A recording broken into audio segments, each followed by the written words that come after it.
सुस्वागतम आपके अपने YouTube चैनल हिंदी विजय में। कैसे हो आप सब? मुझे आशा है कि आप सब कुशल मंगल ही होंगे।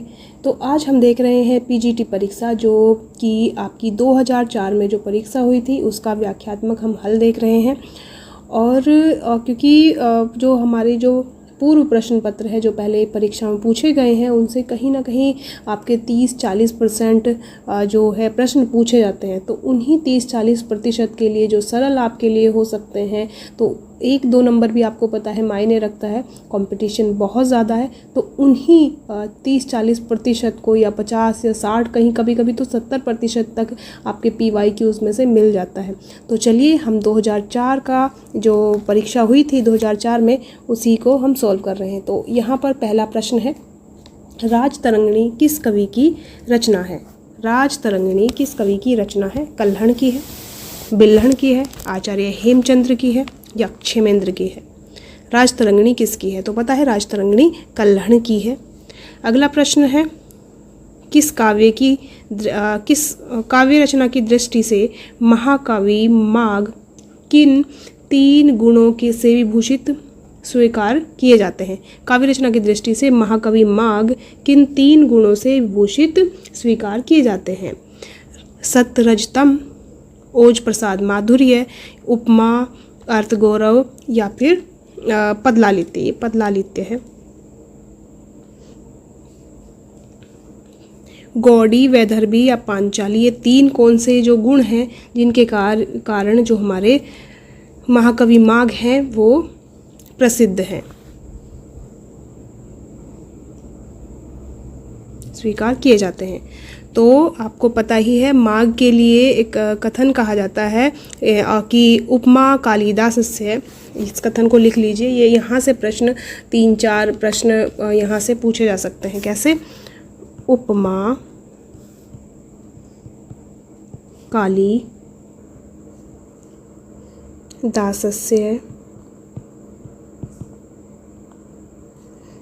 भारवे अर्थगौरवम्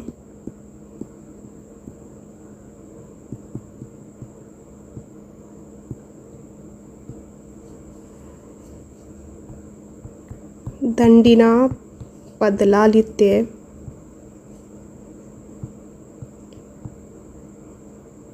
लालित्यम माघे सन्ति त्रयोगुण। ठीक है, तो उपमा के लिए कालिदास प्रसिद्ध हैं। उपमा के लिए कौन प्रसिद्ध है? कालिदास जी प्रसिद्ध है। भारवी किसके लिए? अर्थगौरव के लिए। दंडी पदलालित्य के लिए। और माघे सन्ति त्रयोगुण, यानी कि माघ में ये 3 गुण है या इन 3 गुण के लिए ये प्रसिद्ध हैं। तो प्रश्न का जो सही उत्तर होगा वो होगा उपमा, अर्थगौरव और पदलालित्य के लिए जो हमारे महाकवि माघ है वो प्रसिद्ध हैं, ये विभूषित किए जाते हैं। और माघ जो है गुजरात के श्रीमाल नगर के निवासी थे। इनका अगर जन्म देखा जाए, जन्म समय देखा जाए तो ये 6वीं-7वीं शताब्दी में माने जाते हैं।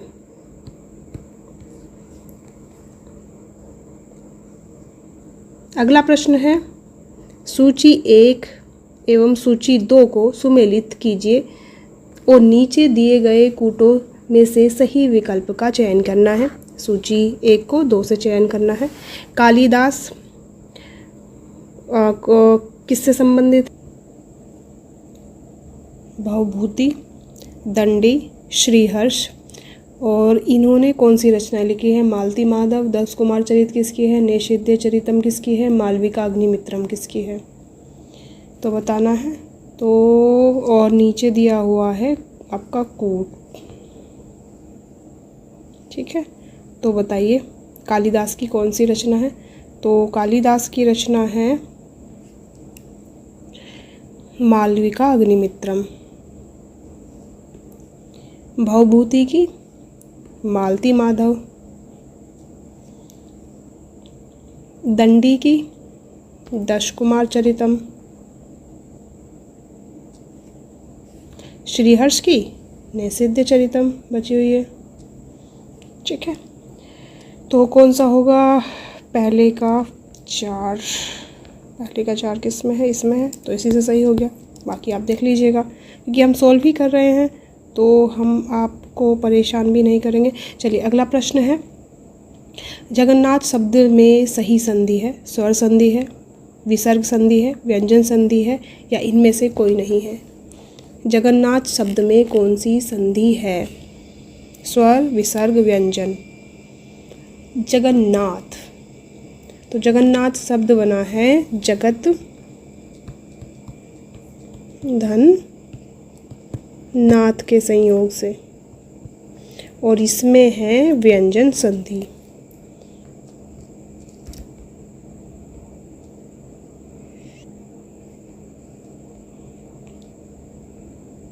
अगला प्रश्न है, जय पराजय में कौन सा समास होगा?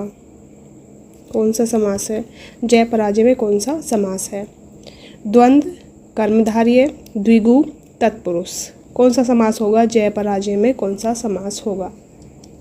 जय पराजय, क्योंकि दोनों द्वंद्व है। क्यों? क्योंकि दोनों में योजक चिन्ह लगा हुआ है और दोनों अपना अलग अलग अर्थ रखते हैं। साथ ही साथ ये भी है कि दोनों जो है पदों की प्रधानता है, तो दोनों पदों की जिसमें प्रधानता हो वहाँ पर कौन सा समास होता है? द्वंद्व समास होता है। अगला प्रश्न है, बहती गंगा में हाथ धोना का सही अर्थ है चातुर्य वृत्ति से काम निकालना, अपना काम निकालना, पुण्य का काम करना, अवसर का लाभ उठाना। कौन सा होगा बहती गंगा में हाथ धोने का सही अर्थ? तो बहती गंगा में हाथ धोना अर्थात अवसर का लाभ उठाना। अगला प्रश्न है, निम्नलिखित में से कौन सा शब्द स्त्रीलिंग नहीं है, यानी कि कौन सा शब्द जो है स्त्रीलिंग नहीं है? सुबह, दोपहर, सांझ। तो सुबह हुई, दोपहर हुई, सांझ हुई, दिन चढ़ गया, यानी कि ये क्या है? ये पुल्लिंग है, तो सही आंसर क्या होगा? दिन।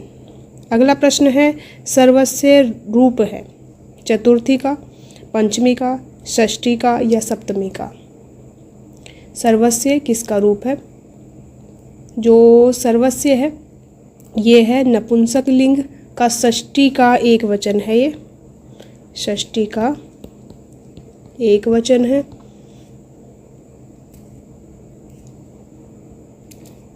अगला प्रश्न है,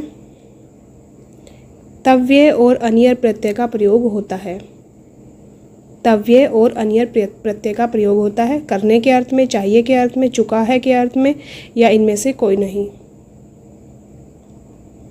तो अन्य और अन्यर अन्यर और तव्य, इसका जो प्रत्यय का प्रयोग कहाँ पे होता है? ये चाहिए के अर्थ में होता है। किसके अर्थ में? चाहिए के अर्थ में होता है। अगला प्रश्न है, नवोढ़ा का संधि विच्छेद होगा। नवधन उढ़ा, नवोधन उढ़ा, नवधन ऊढ़ा, नधन ओढ़ा। कौन सा होगा नवोढ़ा का संधि विच्छेद? तो इसमें होगा नवधन ऊढ़ा, नवोढ़ा। अगला प्रश्न है, निम्नलिखित में से कौन सी एक रचना कालिदास की नहीं है? कौन सी रचना है जो कालिदास की नहीं है? 3 इसमें रचना कालिदास की है, एक नहीं होगी, और वो किसकी है ये भी आपको साथ में बतानी है।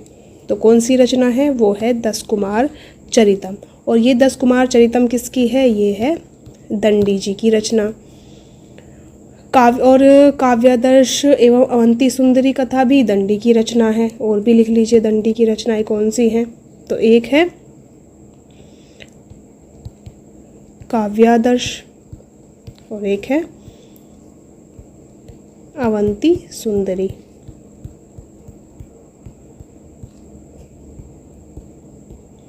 ठीक है, ये दोनों भी दंडी की ही रचना है।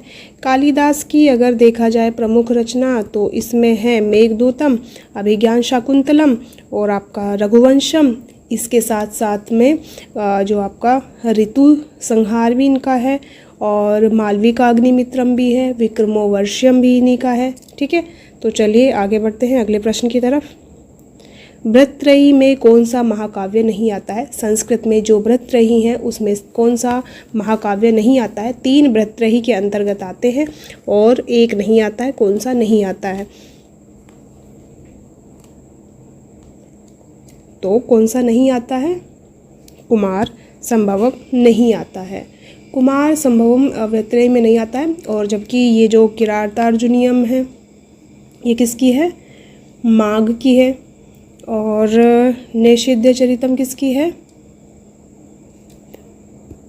हर्ष की है। शिशुपाल वधम माघ की है। ठीक है, तो इन सभी का रचनाकार भी लिख लेते हैं। किरातार्जुनीयम भारवी की। तो कौन सी नहीं आती है, तो वो आती है कुमार संभवम नहीं आती है। ठीक है, कुमार संभवम नहीं आती है। और कुमार संभवम किसकी है, कालिदास की। ठीक है, क्योंकि ये रचना महत्वपूर्ण है इसलिए मैं लिखवा दे रही हूँ, बाकी शॉर्ट में ही कोशिश कर रहे हैं। अगला प्रश्न है कारक के भेद बताइए। 5 हैं, 6 हैं, 7 हैं या 8 है। कारक के कितने भेद हैं, 5, 6, 7 या 8। तो कितने भेद हैं, कारक के 8 भेद हैं। कौन कौन से हैं ये भी लिख लीजिए। कर्ता, कर्म, करण, संप्रदान, आपादान, अधिकरण और संबोधन। 1, 2, 3, 4, 5, 6, 7। कौन सा बच गया, कर्ता, कर्म, करण, संप्रदान, आपादान। अच्छा हाँ, संबंध बच गया ना, संबंध। तो यहाँ पर लिख लीजिए छठा संबंध, छठा संबंध, 7वां और 8वां संबोधन। ठीक है, अगले प्रश्न की तरफ बढ़ते हैं। अगला प्रश्न है चिंता एक है, वाक्यांश में रिक्त स्थान की पूर्ति हेतु सही शब्द है। अब यहाँ पर कहाँ पर रिक्त स्थान है, तो यहाँ पर रिक्त स्थान समझिए, यहाँ पर क्या आएगा, चिंता एक है, चिंता रोग है, चिंता कष्ट है, चिंता व्याधि है, चिंता आदि है। बताइए, चिंता रोग है, चिंता कष्ट है, चिंता व्याधि है, चिंता आदि है। तो चिंता क्या है, आदि है, लेकिन कहते क्या है, चिंता रोग है, लेकिन वास्तविक में क्या है, चिंता आदि है। अगला प्रश्न है अदृश्य शत्रु अर्थ के अनुरूप उपयुक्त मुहावरा कौन सा होगा। अदृश्य शत्रु, इसके लिए कौन सा एक मुहावरा उपयुक्त बैठेगा। मीठी छुरी, मुंह में राम बगल में छुरी, पेट में दाढ़ी, आस्तीन का सांप। अदृश्य शत्रु, तो ये होगा आस्तीन का सांप, या फिर विश्वासघाती भी इसके लिए बोल सकते हैं। मीठी छुरी यानी कि मतलब मीठी मीठी बातें बोलना। ठीक है, अगला प्रश्न है आजानुबाहु शब्द निम्नलिखित में से किस वाक्यांश के लिए सही है। आजानुबाहु, जिसकी भुजाएं छोटी हो, जिसकी भुजाएं लंबी हो, जिसकी भुजाएं घुटने तक लंबी हो, या उपयुक्त में से कोई नहीं। तो आजानुबाहु कहते हैं जिसकी भुजाएं घुटनों तक लंबी हो, उसी को क्या बोलते हैं, आजानुबाहु। अगला प्रश्न है यण संधि का संबंध किस संधि विशेष से है।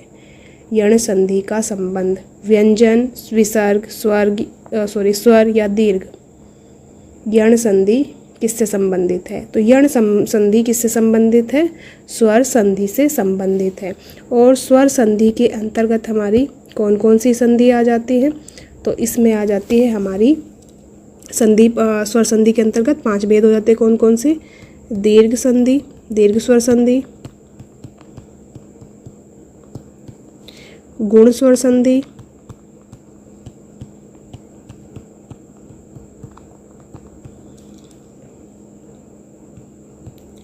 यण स्वर संधि,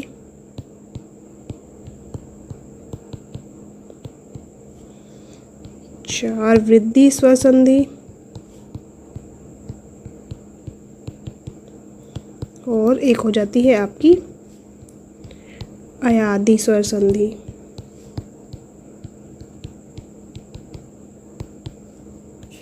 ठीक है, तो इसके ये 5 भेद हैं।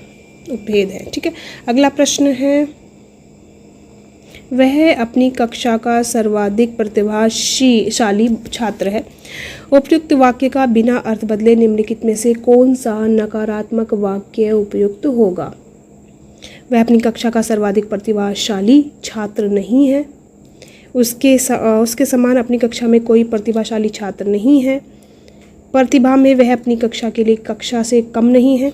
अपनी कक्षा के प्रतिभाशाली छात्रों उसकी गिनती नहीं होती है। तो कौन सा होगा? बिना अर्थ बदले कौन सा नकारात्मक होगा? तो उसके समान अपनी कक्षा में कोई प्रतिभाशाली छात्र नहीं है, ये इसका सही होगा। ठीक है, बिना अर्थ बदले नेगेटिव भी बन गया।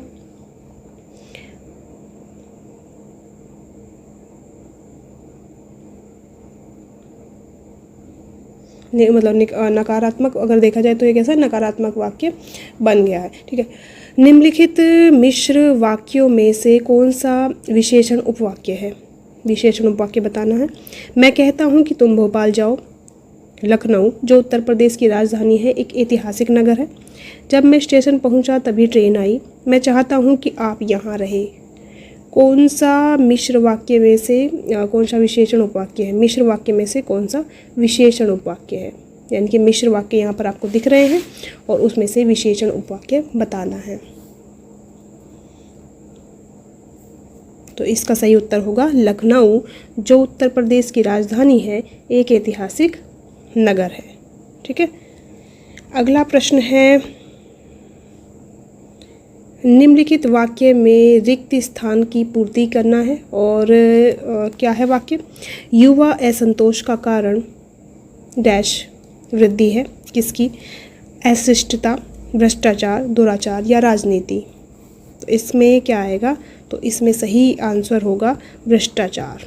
ठीक है, युवा असंतोष का कारण निरंतर भ्रष्टाचार वृद्धि है। अगला प्रश्न है, ई प्रत्यय किस शब्द में नहीं है? तेली, चमेली, माली, अलबेली।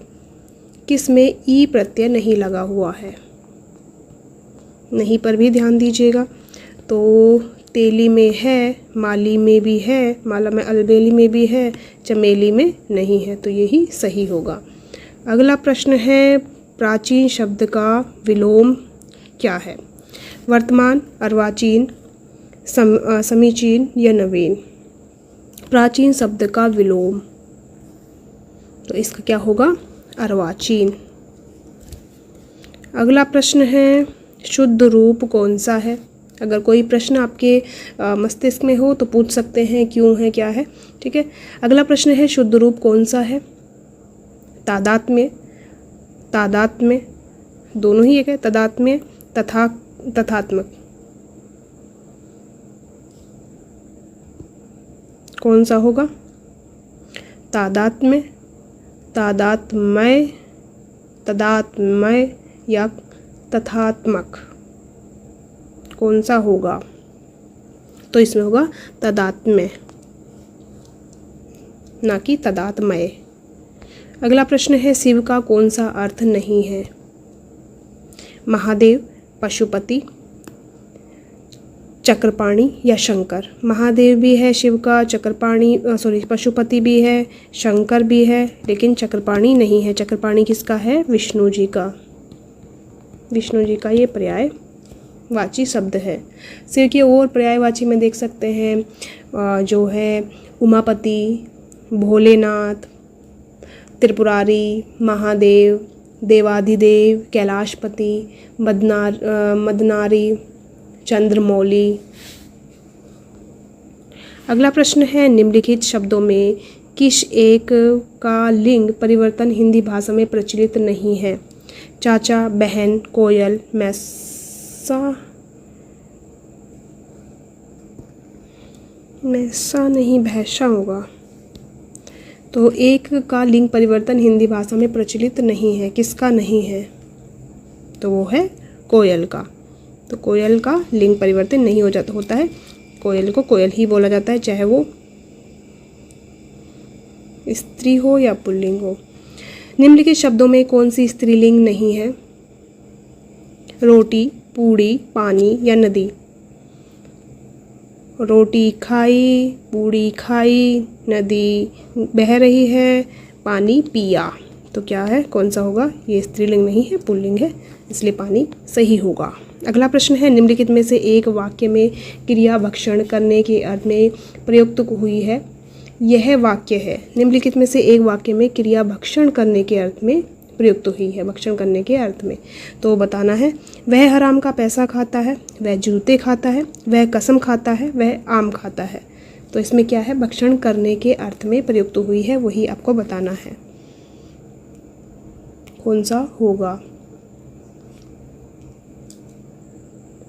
तो कौन सा है? खाना यहाँ पर सब है, लेकिन भक्षण यानी कि खाने के वास्तविक खाना कौन सा है? वह आम खाता है। कसम तो ये सब भावात्मक है, हराम का पैसा खाना, वह जूते खाता है, सब ठीक है, वह आम खाता है, भक्षण के अर्थ में है। तो देख रहे हैं प्रश्न का पूछने का तरीका कैसा है।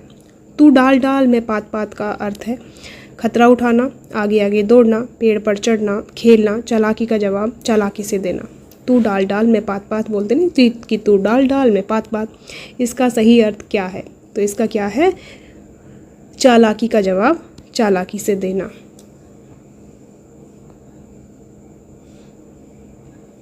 अकाल पीड़ित में समास होगा। अकाल पीड़ित में कौन सा समास होगा? कर्मधारय, द्वंद्व, तत्पुरुष या बहुव्रीहि। कौन सा समास होगा? तो कौन सा होगा? अकाल से पीड़ित अर्थात तत्पुरुष हमारा समास हो जाएगा। और तत्पुरुष समास में जो है अंतिम पद प्रधान ये होता है।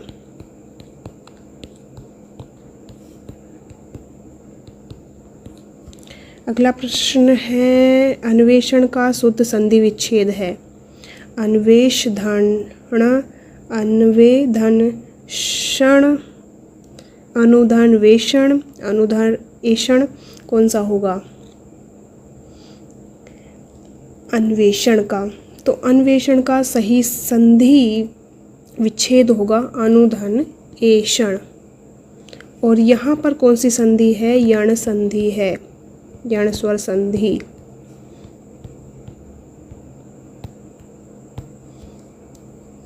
और इसमें क्या होता है, यदि ई, उ और री के बाद कोई भिन्न स्वर आए तो इसका जो परिवर्तन य, व, रे में हो जाता है।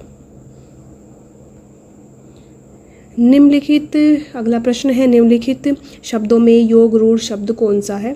चक्रपाणी, पाठशाला, उपचार, अभिव्यक्ति। योग रूढ़ शब्द बताना है, कौन सा है योग रूढ़ हो जाएगा। तो इसमें कौन सा हो जाएगा हमारा? चक्रपाणी। क्यों? क्योंकि जो संज्ञा जो है तो वो क्या होते हैं, भिन्न भिन्न सार्थक खंड मिलकर किसी जो वस्तु है व्यक्ति विशेष का बोध कराते हैं।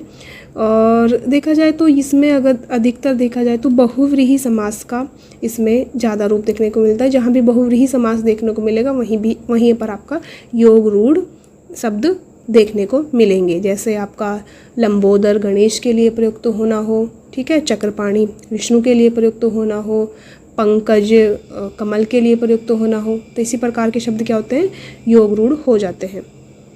अगला प्रश्न है, यदि ए, ओ, ऐ, औ के आगे कोई भी स्वर हो तो इसके स्थान में क्रम से ऐ, आ, ऐ, औ, आय, आव हो जाता है तो वहाँ पर कौन सी संधि हो जाती है? वृद्धि स्वर संधि, यण स्वर संधि, अयादि स्वर संधि या दीर्घ स्वर संधि। तो कौन सी स्वर संधि हो जाएगी?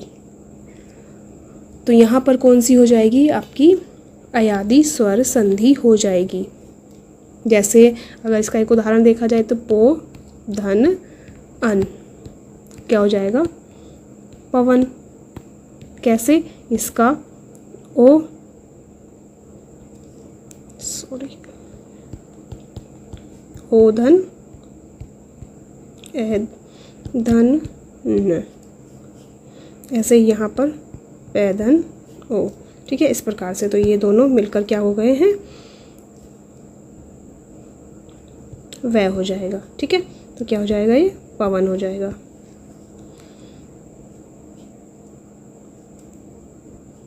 ठीक है, अगले प्रश्न की तरफ बढ़ते हैं। अगला प्रश्न है, हिंदी का पाणिनि किसको कहा जाता है? हिंदी का पाणिनि कामता प्रसाद गुरु, रामचंद्र वर्मा, भोलानाथ तिवारी, किशोरीदास वाजपेयी। किसको हिंदी का पाणिनि कहा जाता है? तो किसको कहा जाता है? किशोरीदास वाजपेयी जी को कहा जाता है हिंदी का पाणिनि। निम्नलिखित में से कौन सा शब्द हंस का पर्यायवाची नहीं है? अब यहाँ पर आप कंफ्यूज होने वाले हैं।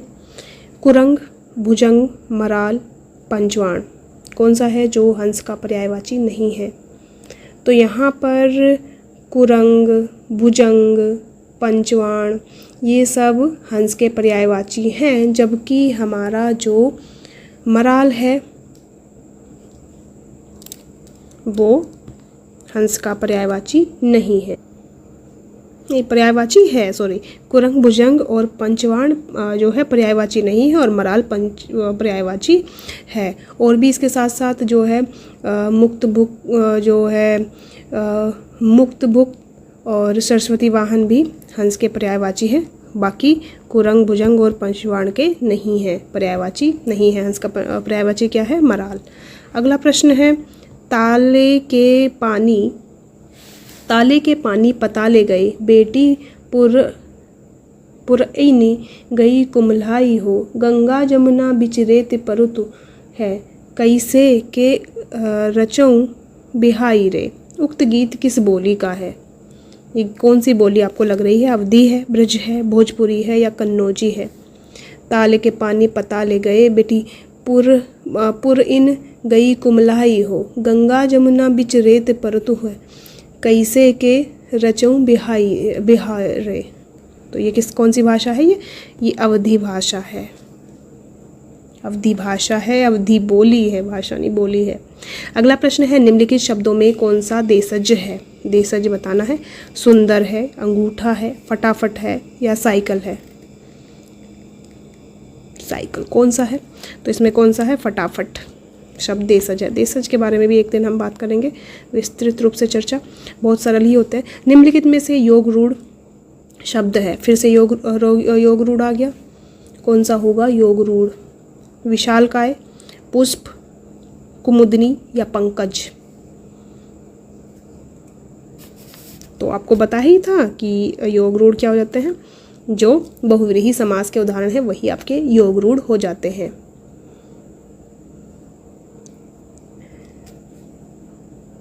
ठीक है, जैसे दशरथ हो गया, हनुमान हो गया। ठीक है, अगला प्रश्न है,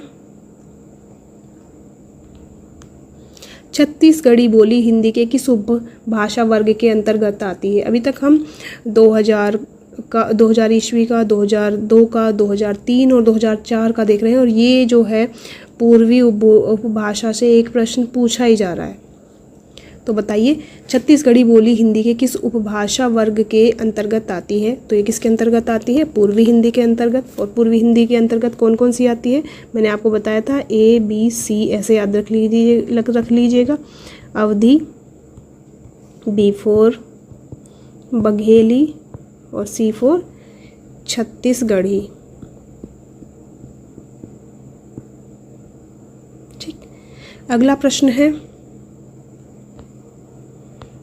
मेघदूत काव्य का खड़ी बोली में अनुवाद किसने किया है? मेघदूत जो काव्य है इसका खड़ी बोली में अनुवाद किसने किया है? सदल मिश्र ने, लल्लू लाल ने, भारतेंदु हरिश्चंद्र जी ने या राजा लक्ष्मण सिंह ने? किसने किया है मेघदूत का खड़ी बोली में अनुवाद? तो इसका अनुवाद किया है किसने? राजा लक्ष्मण सिंह जी ने। और इसके अलावा इन्होंने रघुवंशम का भी, साथ ही साथ अभिज्ञान शाकुंतलम का भी,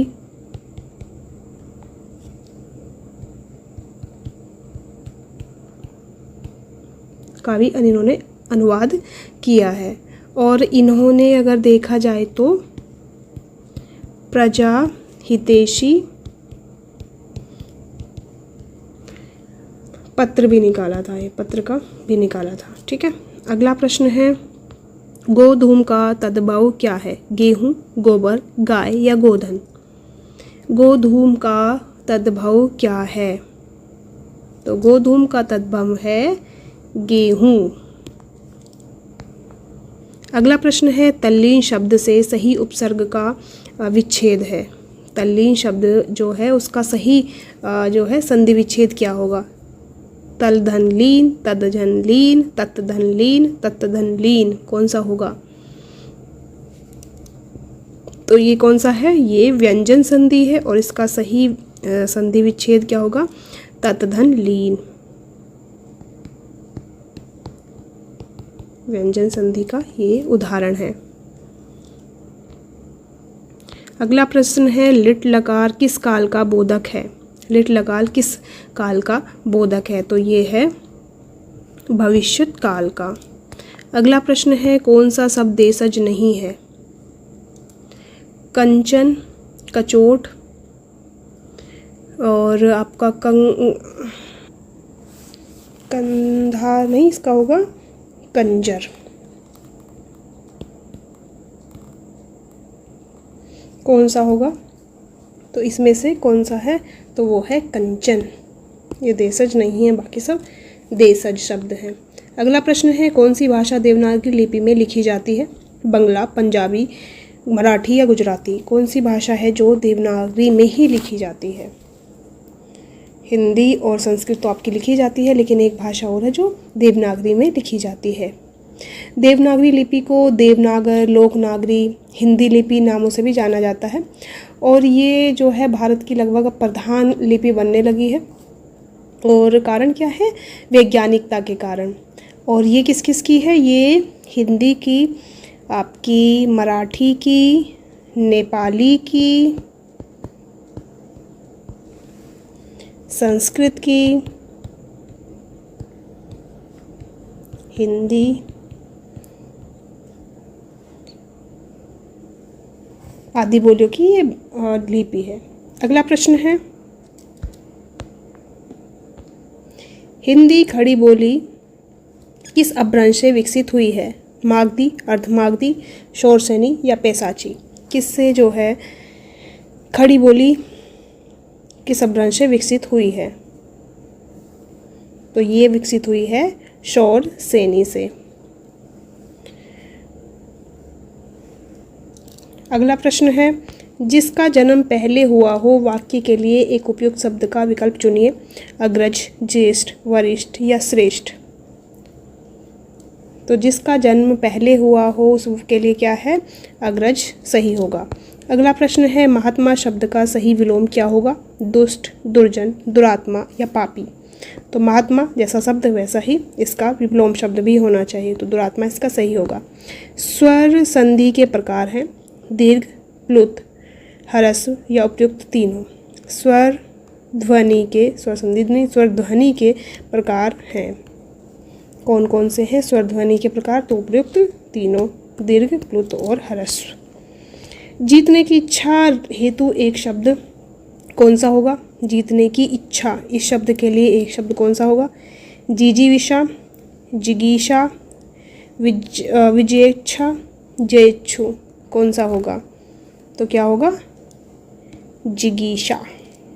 अगला प्रश्न है अभी तो मुकुट बंधा था माथ, हुए कल ही हल्दी के हाथ, खुले भी ना थे लाज के बोल, खिले थे चुंबन शून्य कपोल, हाय रुक गई यही संसार, बना सिंदूर अनल अगार, वात हत लतिका वह सुकुमार, पड़ी है छिन्नाधार, में निहित रस कौन सा होगा? इसमें कौन सा रस होगा? शांत, वियोग, करुण या संयोग? शांत, संयोग श्रृंगार, करुण या वियोग श्रृंगार, कौन सा होगा इसमें? अभी तो मुकुट बंधा था माथ, हुए कल ही हल्दी के हाथ, खुले भी ने थे लाज के बोल, खुले थे चुंबन शून्य कपोल, हाय रुक गया यही संसार, बिना सिंदूर अनल अंगार, वात हत लतिका वह सुकुमार, पड़ी है छिन्नाधार। इसमें कौन सा होगा?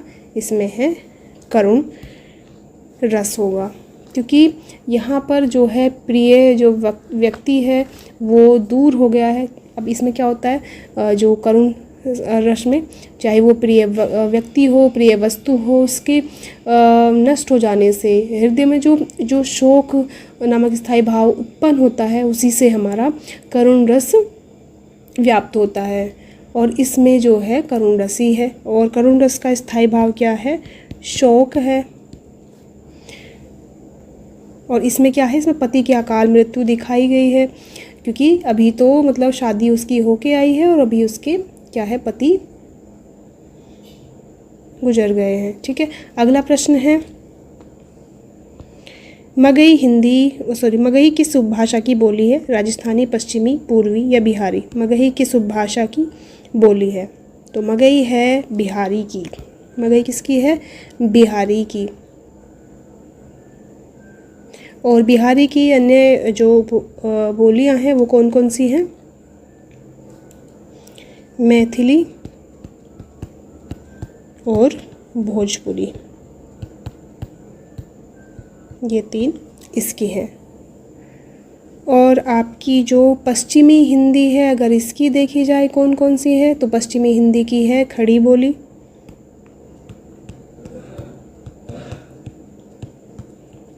खड़ी बोली होगी आपकी, हरियाणवी होगी, आपकी ब्रजभाषा हो गई, बुंदेली हो गई, कन्नौजी हो गई,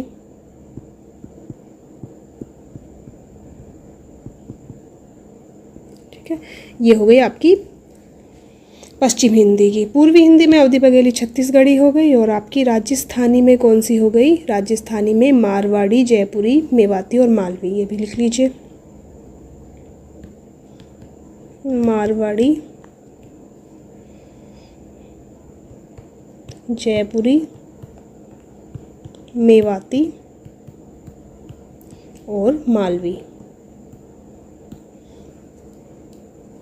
इसमें भी लिख लीजिए फिर, अवधी, बघेली और आपकी छत्तीसगढ़ी।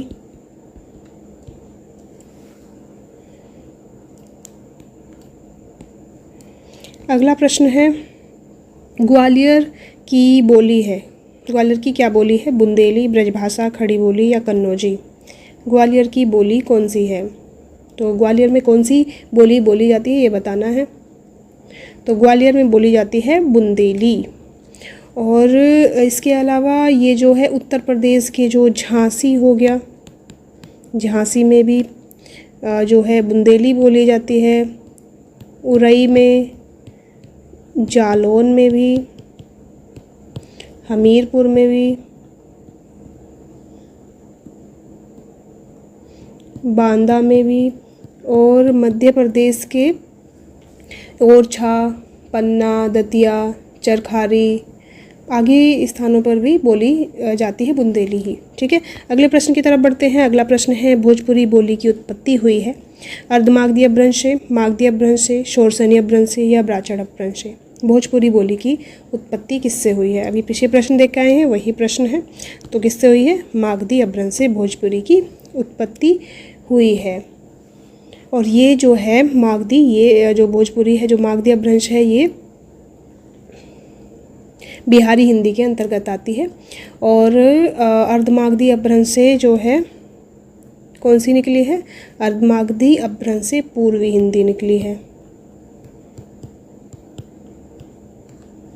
शोरसैनी अपभ्रंश से पश्चिमी निकली है।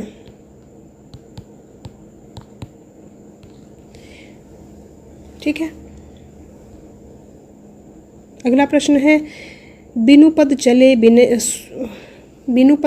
सुने बिनु काना, कर बिनु कर्म करे विधि नाना में कौन सा अलंकार होगा? बिनु पद चले सुने बिनु काना, कर बिनु कर्म करे विधि नाना, इसमें कौन सा अलंकार होगा? विभावना, विशेषोक्ति, असंगति, दृष्टांत। कौन सा अलंकार इसमें होगा? क्योंकि बिना कान के सुना जा रहा है, बिना पद के चला जा रहा है, कर बिन कर्म हाथ के बिना कार्य हो रहा है, तो कौन सा अलंकार होगा? तो यहाँ पर कौन सा अलंकार होगा? विभावना अलंकार होगा। क्योंकि जहाँ कारण के अभाव में कार्य हो रहा है, यानी कि पैर है नहीं फिर भी चला जा रहा है, कान के बिना सुना जा रहा है। तो जहाँ पर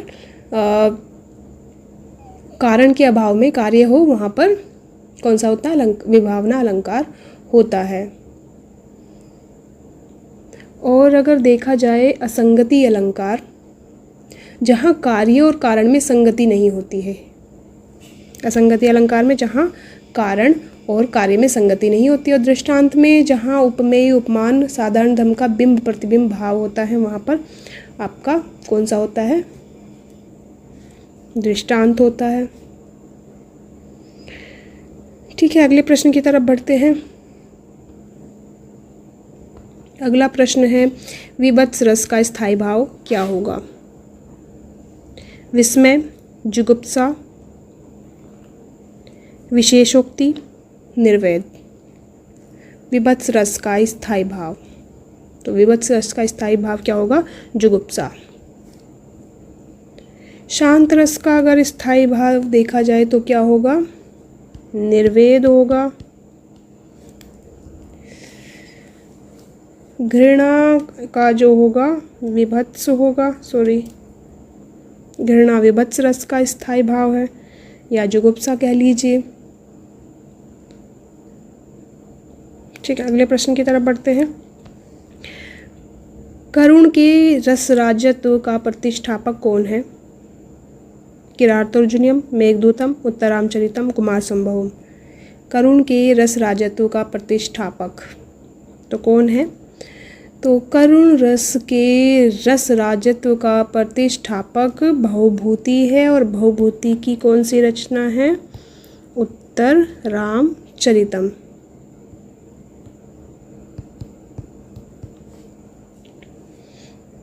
और ये जो है उत्तरामचरितम ये 7 अंकों में है, ये नाटक है।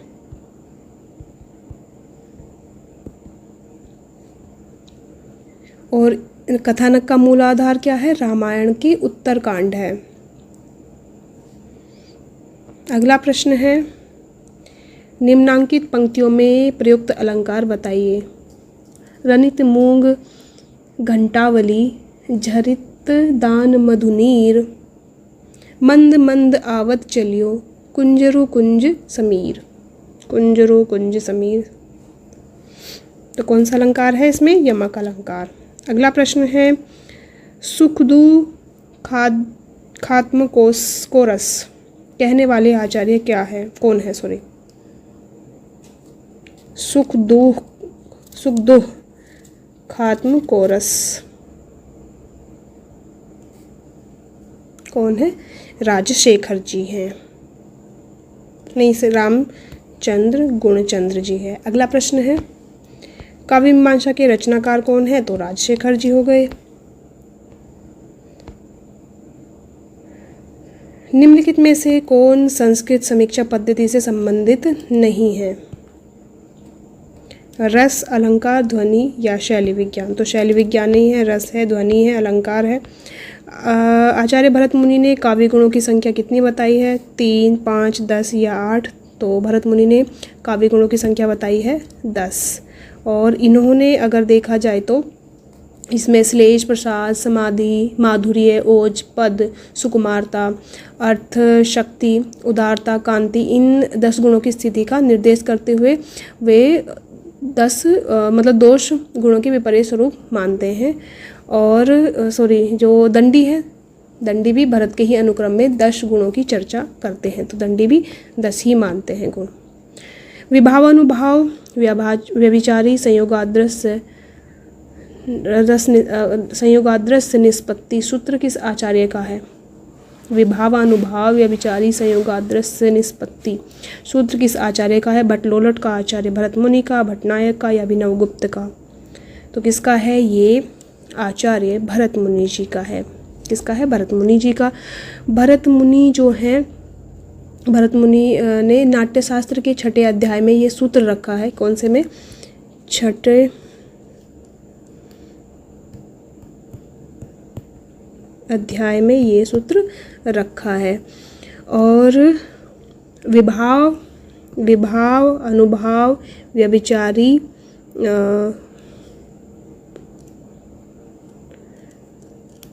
संचारी विभाव अनुभाव संचारी भाव के संयोग से रस की निष्पत्ति होती है। और यहाँ पर इस सूत्र में स्थायी भाव का उल्लेख नहीं है। अगला प्रश्न है, नाटक को पंचम वेद की मान्यता प्रदान की है भरत मुनि ने, विश्वनाथे, दशरथ ओझा ने या पाणिनि ने? किसने किया है? ओझा।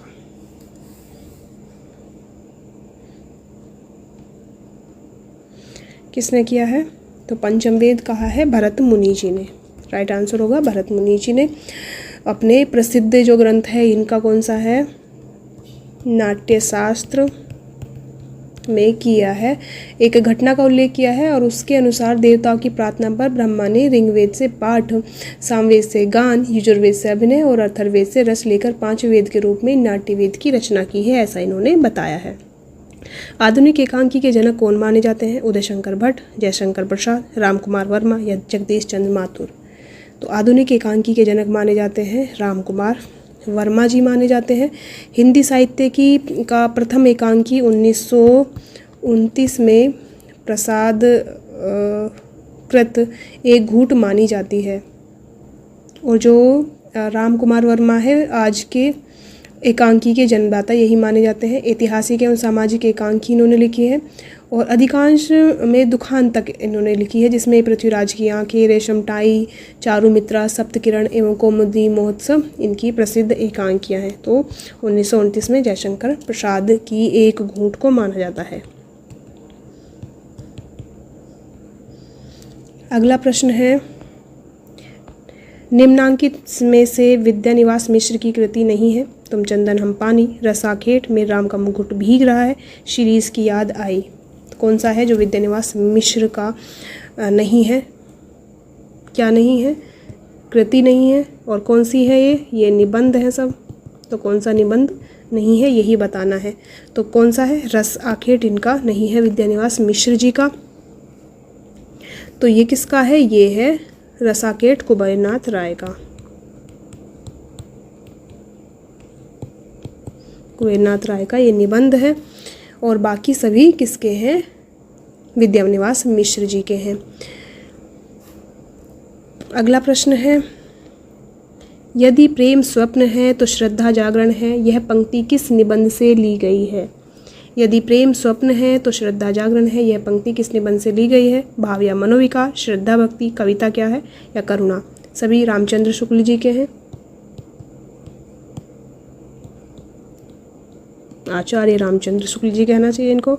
तो कौन सी इनके निबंध से है? तो ये श्रद्धा भक्ति से है। काव्य शोभाया कर्तारो धर्मा गुण है। काव्य गुण का यह सूत्र किसने लिखा है? आचार्य भरत ने, आचार्य दंडी ने, आचार्य वामन ने या आचार्य मम्मट ने? काव्य शोभाया कर्तारो धर्मा गुण है किसने कहा है? तो ये कहा है आचार्य वामन ने कि काव्य शोभाया कर्तारो धर्मा गुण है, अर्थात काव्य के शोभा विधायक धर्म का नाम अलंकार है। काव्य के लिख भी दे देते हैं, काव्य के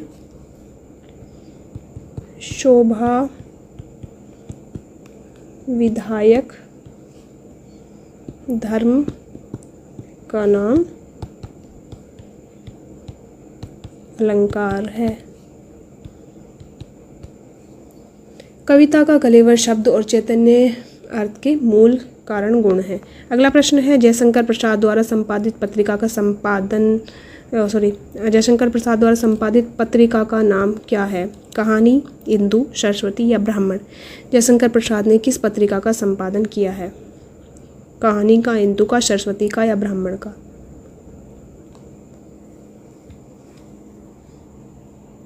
तो जयशंकर प्रसाद ने कौन सी पत्रिका का संपादन किया है? इंदु पत्रिका का संपादन किया है। 1911 ईस्वी में इन्होंने ग्राम नामक कहानी लिखी थी और इसी पत्र में, जो ये मासिक पत्र था, इंदु से प्रकाशित की थी। और कहानी 1950 में जो है पत्रिका के संपादक श्री पतराय थे। 1950 में कौन थे? कौन थे इस कहानी के 1950 में कौन थे? श्रीपत राय थे। ब्राह्मण पत्रिका के संपादक कौन थे? प्रताप नारायण मिश्र थे। सरस्वती के संपादक का कार्यभार महावीर प्रसाद द्विवेदी जी ने उठाया था। कब? 1903 ईस्वी में। और इंदु में 1911 में ग्राम नामक कहानी इन्होंने प्रकाशित हुई थी। अगला प्रश्न है, निम्नलिखित में से मनोविश्लेषण प्रधान कथाकार कौन नहीं है?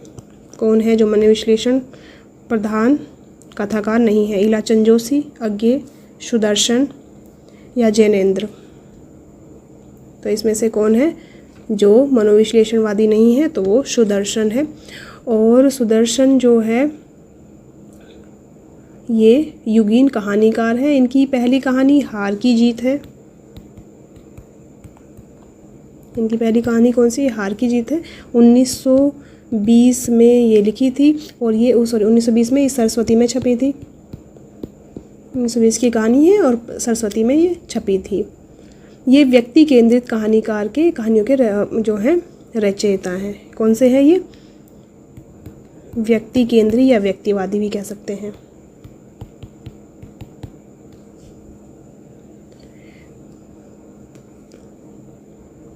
और बाकी इलाचंद जोशी, यज्ञ, जैनेन्द्र सबको किस प्रकार के हैं? मनोविश्लेषणवादी। किस प्रकार के निबंधों में समाज शैली प्रयुक्त होती है? भावात्मक, विवरणात्मक, वर्णनात्मक या विचारात्मक? किस प्रकार के निबंधों में समाज शैली का प्रयोग होता है? तो किस में होता है? विचारात्मक निबंध में समाज शैली का प्रयोग किया जाता है। और ये जो है विचारात्मक निबंध में अगर देखा जाए तो विचारों की एक श्रृंखला होती है और उनमें पूर्वापर संबंध बना रहता है।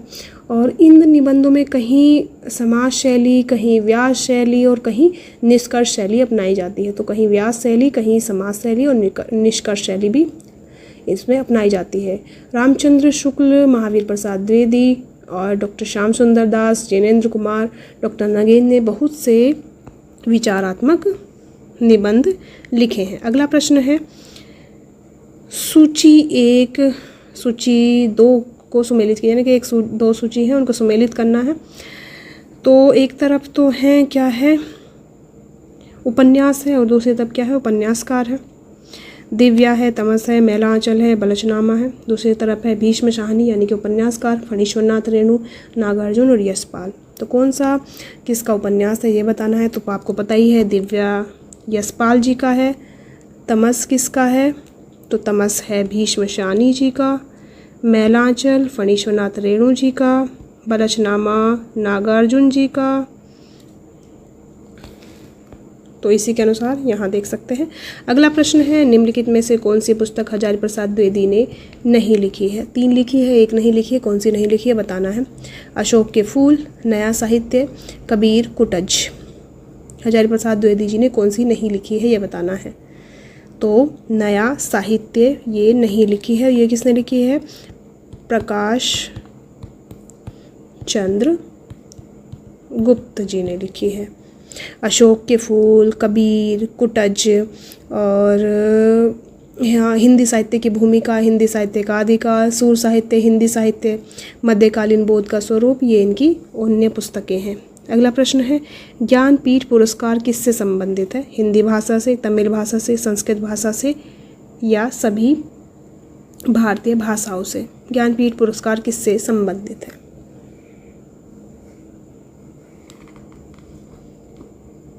ज्ञानपीठ पुरस्कार जो है सभी भारतीय भाषाओं से संबंधित है और इसकी स्थापना 1965 में शांति प्रसाद जैन द्वारा की गई थी।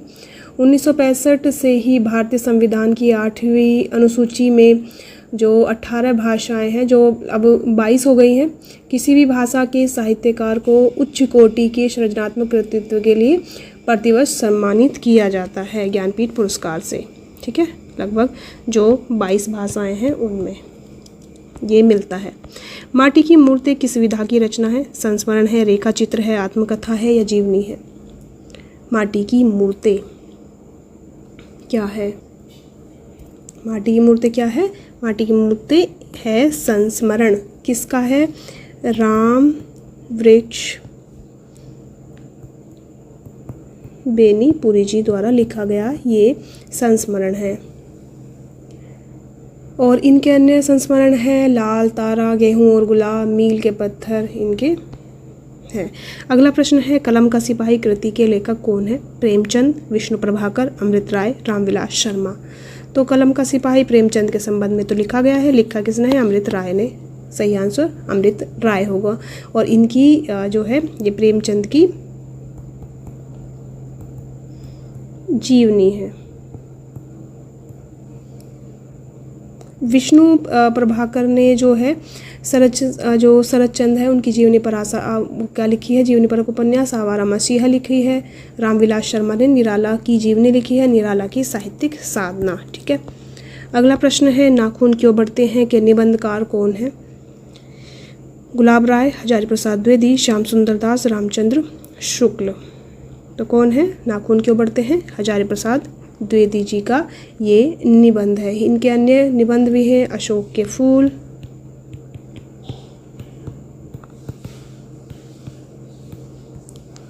कल्पलता, विचार और वितर्क,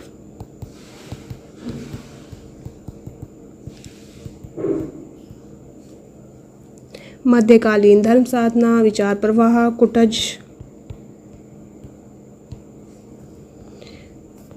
अगला प्रश्न है निम्नलिखित में से कौन सी व्यंग रचना हरिशंकर परसाई की नहीं है?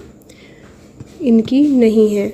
नेताजी कहिन, भूत के पाँव, निठल्ले की डायरी, बारात की वापसी। कौन सी जो है व्यंग परक रचना हरिशंकर परसाई जी की नहीं है? तो इसमें से भूत के पाँव भी इनकी है, निठल्ले की डायरी, बारात की वापसी भी, नेताजी कहिन किसकी है? तो ये है मनोहर श्याम जोशी जी की रचना है। और जोशी जी की, मनोहर श्याम जोशी की अगर देखा जाए अन्य रचना भी है, कुरु कुरु स्वाह,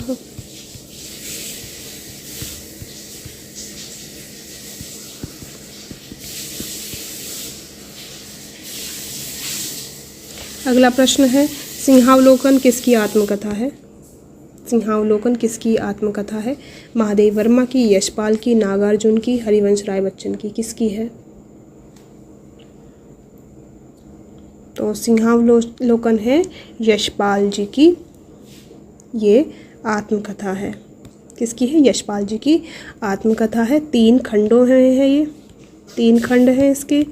और क्रमशः इनका जो प्रकाशन है 1951, 1952 और 1955 में ये आई है। सिंहावलोकन सिंहावलोकन सिंहावलोकन। ठीक है।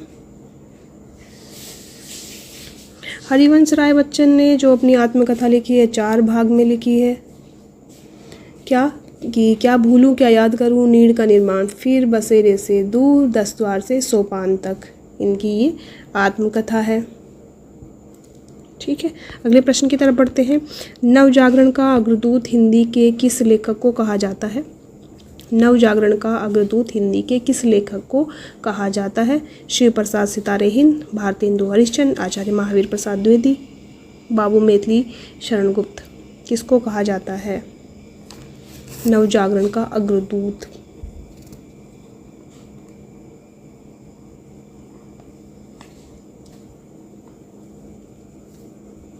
नवजागरण का अग्रदूत कहा जाता है भारतेंदु हरिश्चंद्र जी को। इनकी प्रमुख रचनाएं हैं भक्त सर्वस्व, प्रेम सरोवर, प्रेम माधुरी, प्रेम तरंग, सत्सई श्रृंगार, होली, वर्षा विनोद, विजय वल्लरी, मधुमुकुल, उत्तरार्ध भक्तमाल, प्रेम फुलवारी, दान लीला। ये इनकी अन्य रचनाएं हैं। अगला प्रश्न है रचनाएं हैं। हिंदी साहित्य के इतिहास को व्यवस्थित रूप देने का श्रेय किसको है? शिव सिंह सरोज, आचार्य रामचंद्र शुक्ल, जॉर्ज गैरसन या मिश्र बंधु। किसको है हिंदी साहित्य के इतिहास को व्यवस्थित रूप देने का श्रेय? तो अगर देखा जाए सबसे अच्छा इतिहास ग्रंथ इसमें बताना है, मेन चीज़ यही है। तो कौन सा है? आचार्य रामचंद्र शुक्ल जी का हिंदी साहित्य का इतिहास 1929 में जो लिखा गया था, इसी को ही ये प्राप्त है। और ये जो है काशी नागरी प्रचारणी सभा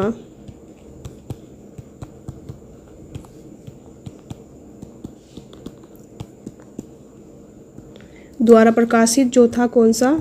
हिंदी शब्द सागर की भूमिका।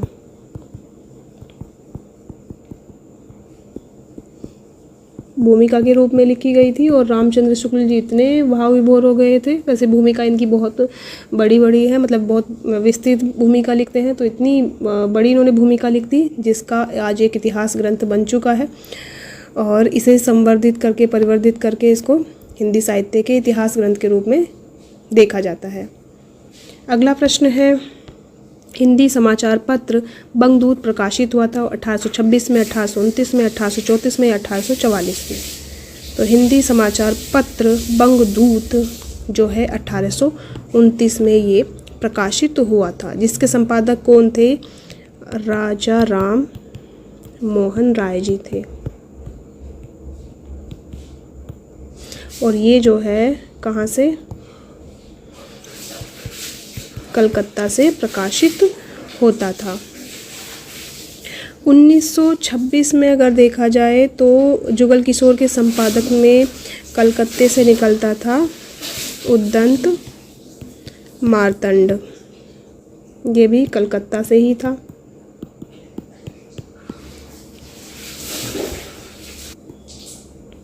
और कलकत्ता से ही 1934 में प्रजामित्र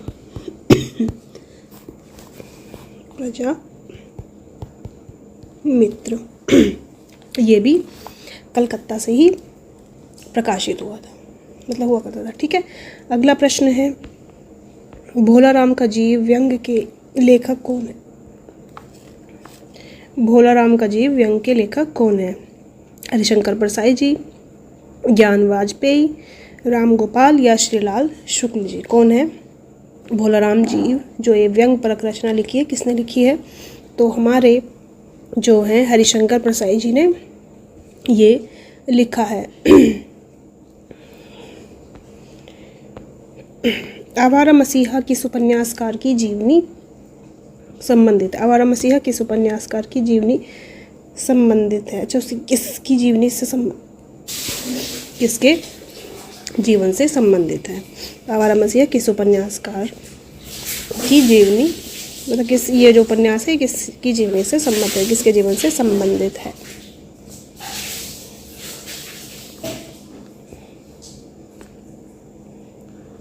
तो ये है शरतचंद्र जो बंगला साहित्य के उपन्यासकार हैं, इसी से संबंधित ये जीवनी परक उपन्यास है। और किसने लिखा है? विष्णु प्रभाकर जी ने। विष्णु प्रभाकर जी ने लिखा है ये। और इनकी अगर देखा जाए, इन्होंने लिखा, अगर देखा जाए अमृतलाल नागर ने, अगर अमृतलाल नागर का देखा जाए तो इन्होंने कलम का सिपाही लिखा है। अमृतलाल नागर ने नहीं, अमृत राय ने। और निराला पर रामविलास शर्मा ने लिखा है निराला की साहित्यिक साधना। ठीक है, ये अमृत राय ने लिखा है, अमृत राय ने। ठीक है, अगला प्रश्न है, ज्ञानपीठ पुरस्कार से सम्मानित कौन रचनाकार नहीं है? किसको ज्ञानपीठ पुरस्कार नहीं मिला है? महादेव वर्मा को, आचार्य प्रसाद द्विवेदी जी को, सुमित्रानंदन पंत को, रामधारी सिंह दिनकर को, किसको जो है ज्ञानपीठ पुरस्कार नहीं मिला है?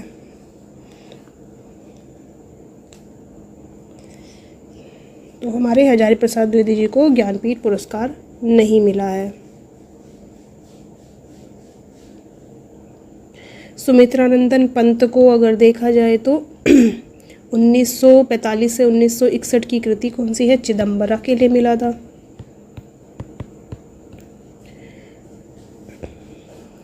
1968 में। और रामधारी सिंह दिनकर को उर्वशी के लिए मिला था।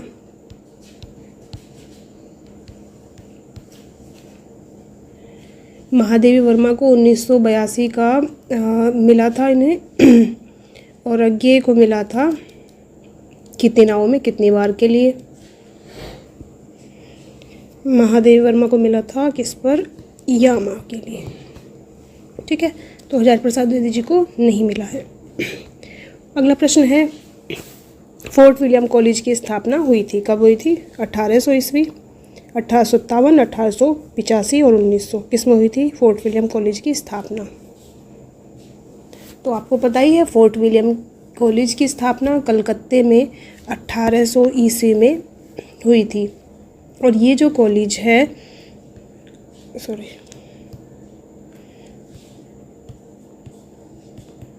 ये जो कॉलेज है, इस कॉलेज को में भारतीय भाषाओं की प्रोफेसर के रूप में जॉन गिलक्रास्ट को नियुक्त किया गया था। इन्होंने हिंदी के शिक्षण के लिए 2 भाषा पंडितों, जिसमें लल्लू लाल और सदल मिश्र की नियुक्ति की थी। इसके अतिरिक्त 2 और विभूतियाँ सामने आई थी जिन्होंने खड़ी बोली गद्य के विकास में योगदान दिया था, जिसमें कौन थे? मुंशी सदासुखलाल और इंशाअल्लाह खान जी। अगला प्रश्न है, तुलसीदास द्वारा शारीरिक पीड़ा से मुक्ति हेतु लिखा गया ग्रंथ कौन सा है? रामलला नेछू, बरवे रामायण, हनुमान बाहुक या विनय पत्रिका? शारीरिक पीड़ा से मुक्ति हेतु कौन सा लिखा था? तो लिखा था तुलसीदास जी ने हनुमान बाहुक लिखा था। और ये जो है बरवे रामायण, इसकी रचना इन्होंने रहीम के आग्रह पर लिखी थी। ठीक है, और ये जो है बरवे रामायण ये लिखी थी जो बरवे नाई का भेद थी ना रहीम की, उसके आधार पर ये लिखी थी। वही छंद है जो रहीम के बरवे नाई का भेद में है। विनय पत्रिका में जो है आरती कीजिए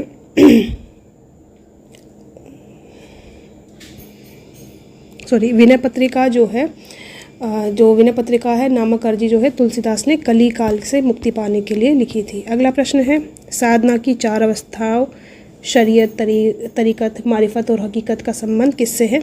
ज्ञान मार्गी साधना से, सूफी साधना से, इस्लाम साधना से या रीति मंडन से? किससे है?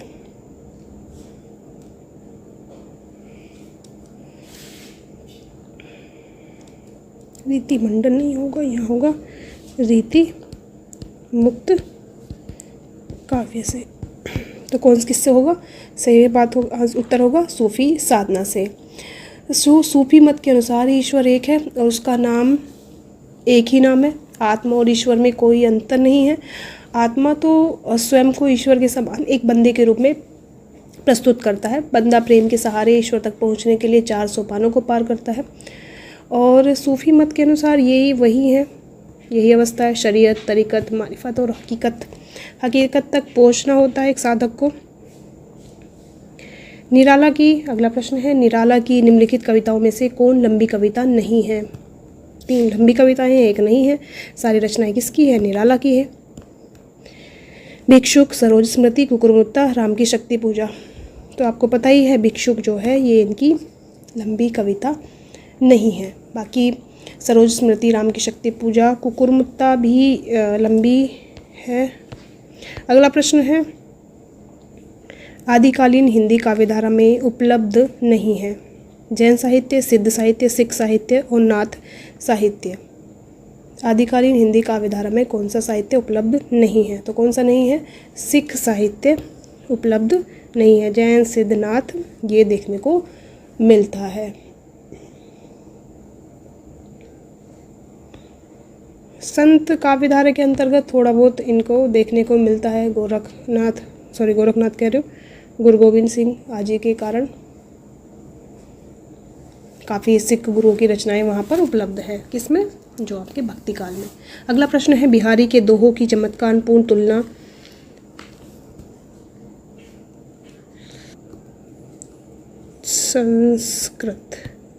संस्कृत, उर्दू, फारसी के कवियों से किसने की है? हजारी प्रसाद द्विवेदी, रामचंद्र शुक्ल, पद्म सिंह शर्मा, महावीर प्रसाद द्विवेदी जी। बिहारी की चमत्कारपूर्ण जो तुलना संस्कृत, उर्दू, फारसी के कवियों से किसने की है? तो किसने की है? पद्म सिंह शर्मा। अगला प्रश्न है, कफन कहानी में घीसू और माधव कफन के पैसे को क्या करते हैं? कहानी है कफन, इसमें घीसू और माधव दो पात्र हैं। उन्होंने कफन के पैसों के से क्या किया था? पूड़ियाँ खरीद कर खाते हैं, बोतल भर शराब पीते हैं, इसमें से कोई काम नहीं करते या उपयुक्त दोनों काम करते हैं। मुंशी प्रेमचंद जी की ये कहानी है। तो इसमें क्या करते हैं? उपयुक्त दोनों काम करते हैं, पूड़ियाँ भी खाते हैं खरीद कर और बोतल भर शराब भी पीते हैं कफन के पैसों से। सूरदास प्रेमचंद के किस उपन्यास का पात्र है? वरदान का, गोदान का, प्रतिज्ञा का या रंगभूमि का? सूरदास प्रेमचंद के किस उपन्यास का पात्र है? तो सूरदास है रंगभूमि उपन्यास का पात्र। और ये जो है लगभग 1000 पृष्ठों में ये लिखा गया है रंगभूमि। इसमें त्याग, प्रेम और बलिदान का आदर्श प्रस्तुत किया गया है। इसमें ये जो सूरदास है ये महात्मा गांधी के आदर्शों पर चलता है।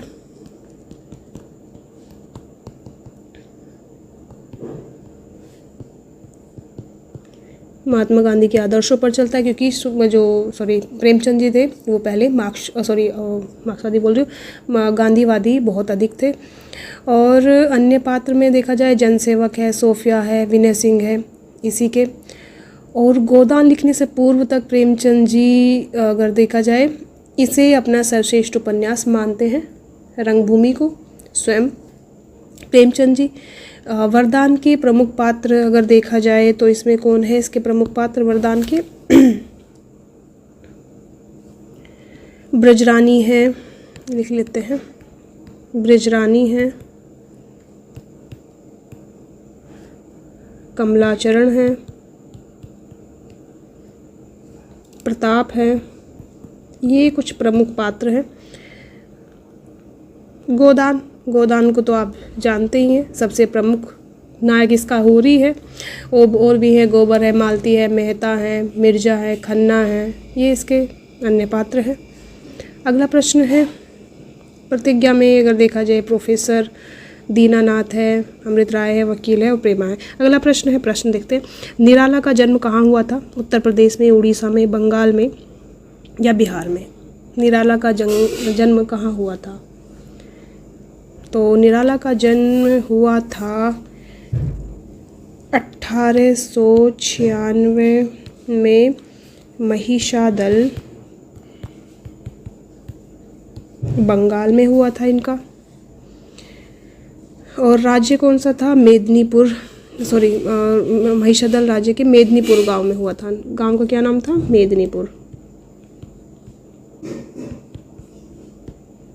मेदिनीपुर गांव में हुआ था।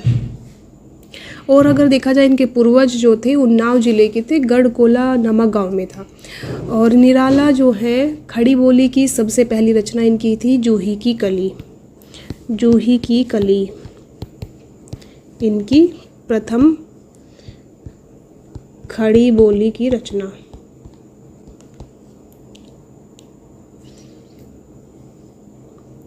और ये जो है जूही की कली ये मुक्तक की रचना है।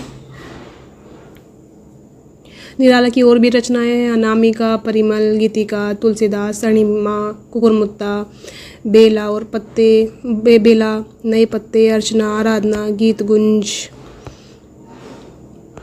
राम की शक्ति पूजा, सरोज स्मृति।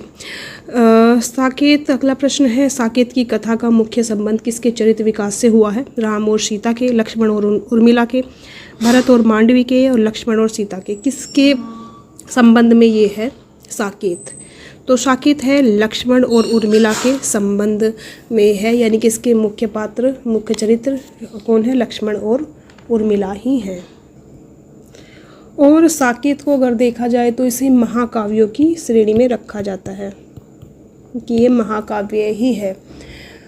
और इसकी जो साकेत नाम क्यों रखा गया है? अयोध्या को केंद्र में रखकर ये लिखी गई है, इसीलिए इसका नाम साकेत रखा गया है। इस काव्य में सर्वप्रथम विशेषता है कि इसमें कथा वस्तु राम और सीता की न होकर उर्मिला और लक्ष्मण की है। और जो हमारी उर्मिला है ये उपेक्षिता पात्र है। इसका महान त्याग का निरूपण करते हुए कवि इसके आंतरिक चरित्र के मार्मिक सौंदर्य का चित्रण करते हैं। अगला प्रश्न है, the modern vernacular literature of Hindustan, Hindi साहित्य के इतिहास ग्रंथ के लेखक कौन है? जॉर्ज गैरसन, घारसदासी, William Wordsworth, Acharya Ramchandra Shukla. The modern vernacular literature of Hindustan किसने लिखा है?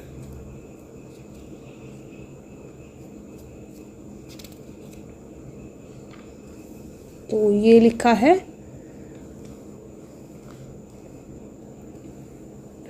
जॉर्ज ग्रेयर्सन जी ने।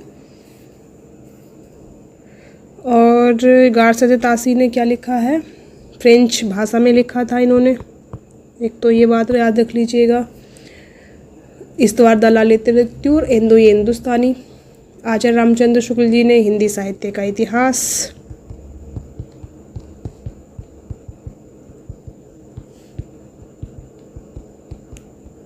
(1929) और सर्वोच्च स्थान इसी को प्राप्त है। रामचंद्र शुक्ल जी को शब्द सागर की भूमिका के रूप में लिखा था।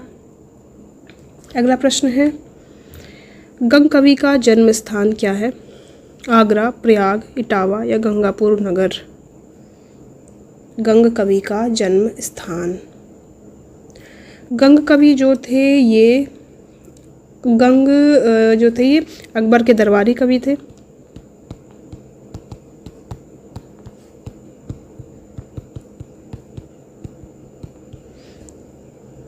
और किसके? रहीम के मित्र थे।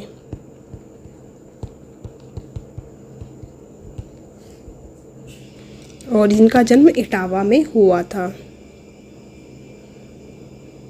चंद छंद वर्णन की महिमा इनकी प्रमुख रचना है।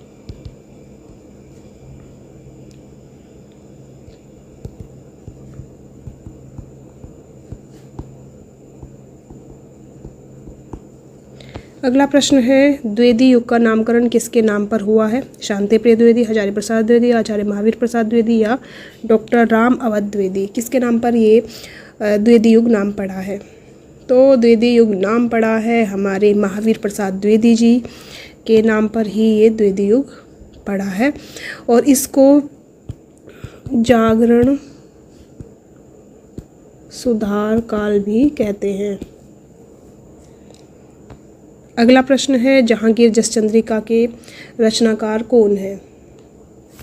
जहांगीर जस चंद्रिका के रचनाकार कौन है? रहीम है, आचार्य केशव है, रसखान है, मलिक मोहम्मद जायसी है, कौन है? जहांगीर जस चंद्रिका के रचनाकार। तो जहांगीर जस चंद्रिका के रचनाकार हैं आचार्य केशव जी। और आचार्य केशव जो हैं ओरछा नरेश महाराजा राम सिंह के भाई जो थे इंद्रजीत, इनके सभा कवि थे। इनकी अन्य रचनाएं हैं कवि प्रिया, रसिक प्रिया, रामचंद्रिका इनकी सबसे महत्वपूर्ण रचना है। बोलते हैं कि इन्होंने एक रात में ये लिख दी थी, लेकिन ऐसा संभव नहीं है। कह भी नहीं सकते, इतने बड़े विद्वान थे तो लिख भी दियो, तो नकार भी नहीं सकते हम तो। ठीक है, अगला प्रश्न है, रीतिकाल को अलंकृत काल किसने कहा है? मिश्र बंधुओं ने, विश्वनाथ प्रसाद ने, आचार्य रामचंद्र शुक्ल ने, रामकुमार वर्मा ने। किसने रीतिकाल को अलंकृत काल कहा है? तो रीतिकाल को अलंकृत काल कहा है मिश्र बंधुओं ने, जबकि विश्वनाथ प्रसाद मिश्र ने रीतिकाल को श्रृंगार काल कहा है।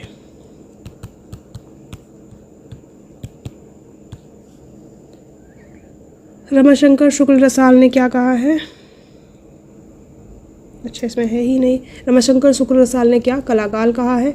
रामचंद्र शुक्ल ने तो क्या कहा है? रीतिकाल ही कहा है।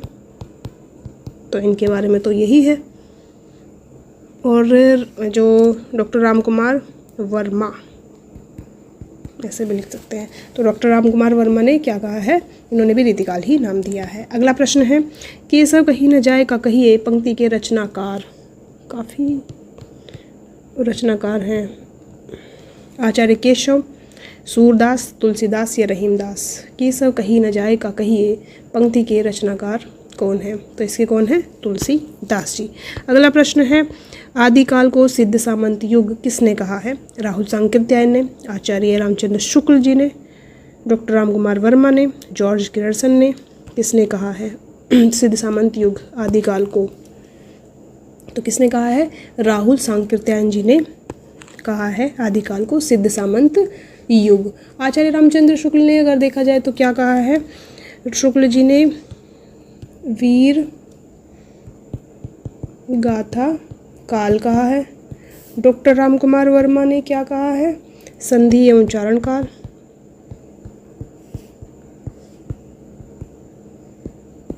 क्योंकि शुक्ल जी ने कुछ समय छोड़ दिया था, रामकुमार वर्मा जी ने कुछ समय पूर्व का लिया था, इसलिए उन्होंने संधि एवं चारण काल नाम लिया है। जॉर्ज गियर्सन ने भी इसे चारण काल नाम दिया है। अच्छा देखो, चारण काल आए तो जॉर्ज गियर्सन, संधि एवं चारण काल आए रामकुमार वर्मा, और चारण काल आए गियर्सन ना हो तो रामकुमार वर्मा। ठीक है, तो सही आंसर क्या होगा? राहुल सांकृत्यायन। अगला प्रश्न है, भ्रमर गीत काव्य का मूल स्रोत है? श्रीमद् भागवत का पंचम स्कंद, श्रीमद् भागवत का तृतीय अध्याय, श्रीमद् भागवत का सप्तम स्कंद और श्रीमद् भागवत का दसम स्कंद। कौन सा स्कंद होगा? पांचवा, तीसरा, सातवां, 10वां?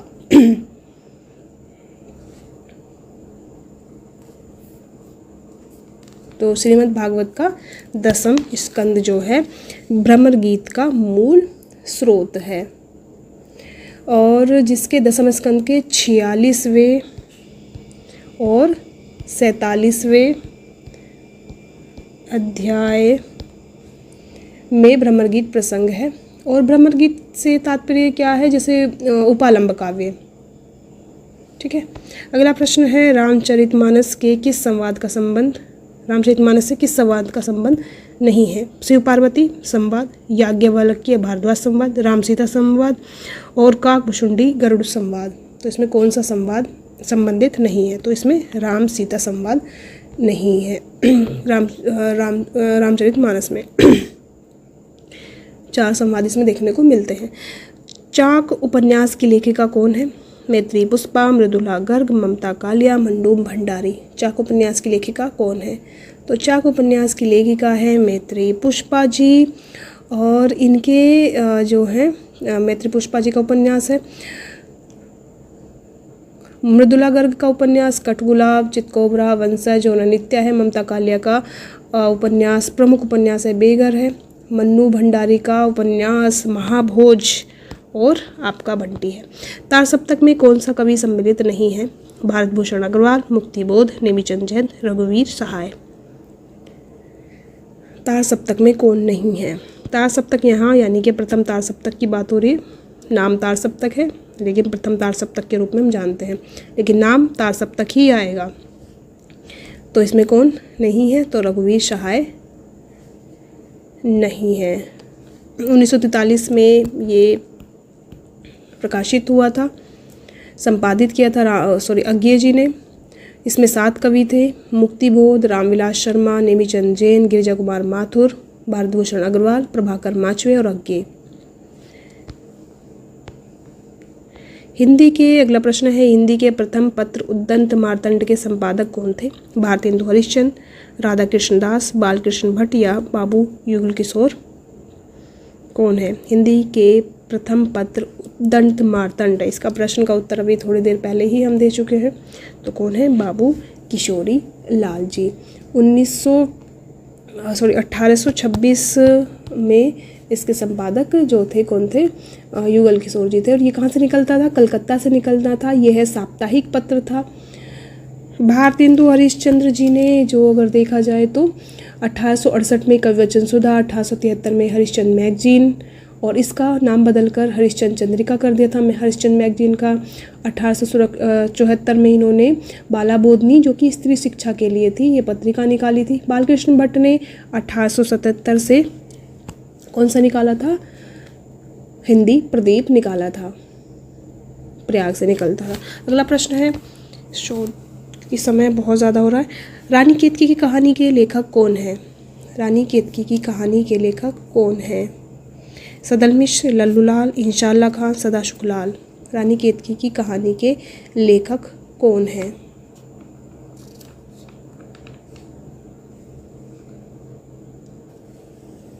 कौन है? इंशाअल्लाह खान जी है। और रानी केतकी की कहानी या इसी को उदयभान चरित के लेखक जो कौन है? इंशाअल्लाह खान जी हैं। लल्लू लाल ने क्या लिखा है? लल्लू लाल ने प्रेम सागर, सदा सुख लाल ने सुख सागर और सदल मिश्र ने नासिकेतोपाख्यान नामक ग्रंथ लिखा था। तो रानी केतकी की कहानी इंशाअल्लाह खान की। ठीक है, अगला प्रश्न है, चारण साहित्य किस साहित्य का दूसरा नाम है? सिद्ध साहित्य का, नाथ साहित्य का, रासो साहित्य का या जैन साहित्य का? चारण साहित्य किस साहित्य का दूसरा नाम है? तो ये है रासो साहित्य का दूसरा नाम है। और प्रमुख रासो ग्रंथ है पृथ्वीराज रासो, खुमान रासो, बीसलदेव रासो, हमीर रासो, परमाल रासो, विजयपाल रासो। और ये जो है वीर गाथाओं के जो रचयिता थे वही चारण कहलाए हैं या रचनाएं चारण कहलाई हैं। कोल ज्ञान निर्णय के रचनाकार कौन है? प्रश्न है, कोल ज्ञान निर्णय के रचनाकार कौन है? गोरखनाथ, मत्स्येंद्रनाथ, जालंधरनाथ या गोपीचंद नाथ? कोल ज्ञान के जो लेखक हैं वो हैं मत्स्येंद्रनाथ। और इस पुस्तक का संपादक प्रबोध चंद बागची ने किया था।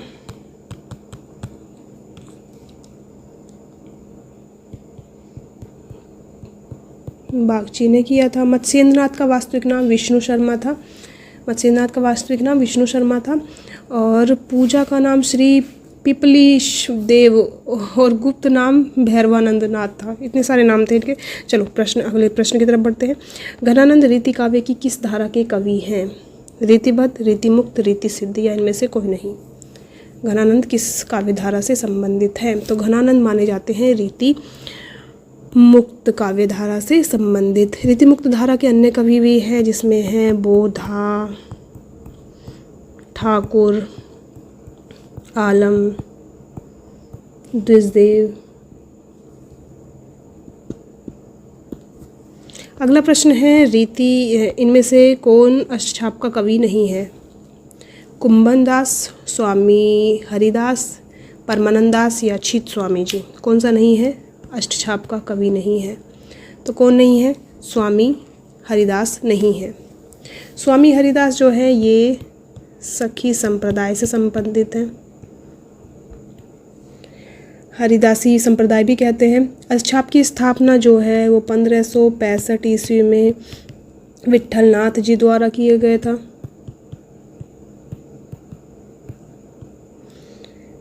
अष्टछाप के कवि जो थे कुंभन दास, सूरदास, परमानंद दास, कृष्णदास, ये जो थे किसके शिष्य थे? ये वल्लभाचार्य जी के शिष्य थे।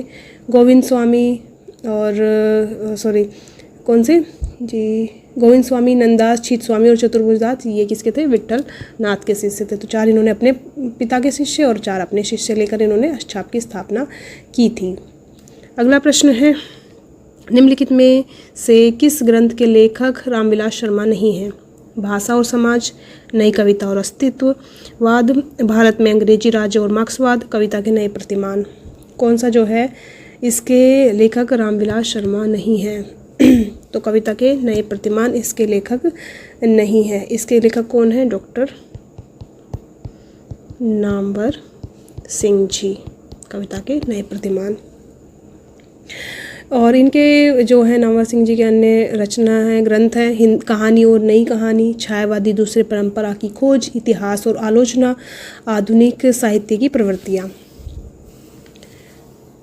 और बाकी ये सब तो है रामविलास शर्मा जी की हैं। अगला प्रश्न है, कविता करके तुलसी न लसे, कविता लसी पा तुलसी की कला, यह प्रशंसा परक उक्ति किसने लिखी है? मैथिली शरण गुप्त, अयोध्या सिंह उपाध्याय हरिओद, रामचंद्र शुक्ल, बाल मुकुंद गुप्त?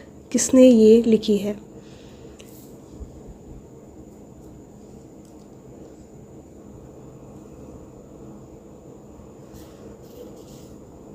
तो ये लिखी है अयोध्या सिंह उपाध्याय हरिओद जी ने। अगला प्रश्न है, साहित्य जनता की चित्तवृत्ति का संचित प्रतिबिंब है। इस पंक्ति के सही लेखक कौन है? सही लेखक के लेखक कौन है? महावीर प्रसाद द्विवेदी, गुलाब राय, रामचंद्र शुक्ल जी या प्रेमचंद्र जी? तो रामचंद्र शुक्ल जी ने हिंदी साहित्य का इतिहास 1929 में, जो मूलतः नागरी प्रचारणी सभा काशी द्वारा प्रकाशित हिंदी शब्द सागर की भूमिका के रूप में लिखा गया था। इसी के आरंभ में ही आचार्य शुक्ल ने ये अपना दृष्टिकोण प्रस्तुत किया है कि साहित्य जनता की चित्तवृत्ति का संचित प्रतिबिंब होती है। प्रगतिवाद के प्रमुख कवि नहीं हैं। नागार्जुन, दिनकर, अज्ञे या मुक्तिबोध कौन से नहीं हैं? तो प्रगतिवादी जो कवि हैं वो अज्ञे नहीं है। और अज्ञे क्या हैं? प्रयोगवादी माने जाते हैं। अज्ञे क्या माने जाते हैं? प्रयोगवादी माने जाते हैं। और प्रवर्तक देखा जाए प्रयोगवाद के, ये प्रवर्तक भी माने जाते हैं, प्रमुख कवि भी माने जाते हैं, जबकि नागार्जुन, दिनकर और मुक्तिबोध ये सभी प्रगतिवादी माने जाते हैं। अगला प्रश्न है, निम्नलिखित कवियों का जन्म काल के अनुसार क्रम निर्धारित कीजिए। घनानंद, रसलीन, ठाकुर और रहीम है, इनका क्रम बताना है। सही क्रम क्या होगा? तो इसका सही क्रम के लिए इनका जन्म देखना पड़ेगा, तो हम इनका क्रम ही बता देते हैं, क्रम ही बता देते हैं। समय भी बता सकते हैं, चलो समय थोड़ा सा और लग जाएगा। तो रहीम का यहाँ ऑप्शन देख लेते हैं, चलो इसमें साथ में लिख लेते हैं। तो रहीम का जन्म हुआ था 1556 में हुआ था, मृत्यु 1627 में हुई थी। घनानंद का जन्म 1689 में हुआ था, मृत्यु इनकी 1739 में हुई थी। जो रसलीन का समय है 1699 में हुआ था। ठाकुर का जन्म जो हुआ था 1823 ईस्वी में हुआ था। अगला प्रश्न है, तो सही आंसर तो यही हो जाएगा, ठीक है। अगला प्रश्न है, कवि त्रिलोचन का पूरा नाम क्या है? वसुदेव सिंह, शिव प्रसाद सिंह, राधिका रमन जी। तो कौन है? क्या नाम होगा कवि त्रिलोचन का पूरा नाम? तो क्या नाम है पूरा? वसुदेव सिंह त्रिलोचन। कहाँ जा रहा है पेन? वसुदेव सिंह होगा इनका पूरा नाम। त्रिलोचन की प्रमुख रचनाएं हैं, मैं उस जनपद का कवि हूँ, शब्द, धरती मिट्टी की बारात, ताप के ताए हुए दिन, चंपा एवं नगई महारा। अगला प्रश्न है, निम्नलिखित में से अपभ्रंश प्रभावित हिंदी रचना कौन सी है? खुमान राशो, ढोला मारूरा दुहा, भरतेश्वर बाहुबली रास, जयमयंक जस चंद्रिका। कौन सी है अपभ्रंश प्रभावित हिंदी रचना? तो कौन सी है? भरतेश्वर बाहुबली रास जो है ये अपभ्रंश प्रभावित हिंदी रचना है। अगला प्रश्न है, प्रगतिवाद के जन्म में किसका योगदान है? प्रगतिवाद के जन्म में किसका योगदान है? छायावादी, रोमानियत एवं पलायनवादी प्रवृत्ति का, प्रगतिशील लेखक संघ की स्थापना का, मार्क्सवादी प्रभाव का या उपयुक्त सभी? तो सभी का ही योगदान है प्रगतिवाद के लिए। किस कवि की रचनाओं में छायावाद का पूर्वाभास संलक्षित हुआ है? रूपनारायण पांडे, डॉक्टर गोपाल शरण, मुकुटधर पांडे, लोचन प्रसाद पांडे। किस कवि की रचनाओं में छायावाद का पूर्वाभास संलक्षित हुआ है? किसकी रचना में हुआ है? तो मुकुटधर पांडे की रचना में हुआ था।